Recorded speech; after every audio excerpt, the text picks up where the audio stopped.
Hi, I'm Hawaiian Dan with SeaEagle.com. Welcome to the Manual Select Hand SUP Pump video instructions. To begin, let's review some of its features.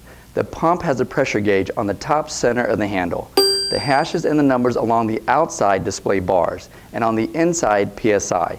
There's also a lever near the top to select single or double action.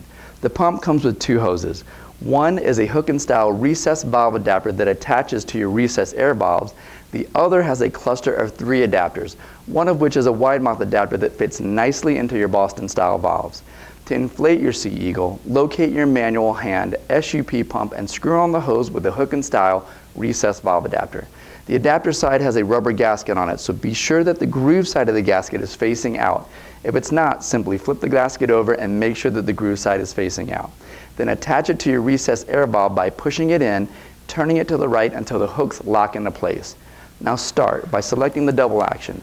This inflates during both the up and down strokes. When it gets hard to pump, switch over to single action, which makes it even easier by only inflating during the downstrokes and using your body weight as leverage. If you're inflating your deluxe kayak seats, you'll want to screw on the hose with the 3 valve adapters. Wedge the wide mouth adapter into the center of your valve and inflate your seat. Now be extra careful not to overinflate because this could possibly damage your seat. If you find this video helpful, please subscribe to our YouTube channel by clicking on the link below. Hit the thumbs up button, share it with your family and friends, and remember to post your comments in the section below. Until next time, I'm Hawaiian Dan from SeaEagle.com, and I'll see you out on the water. Aloha.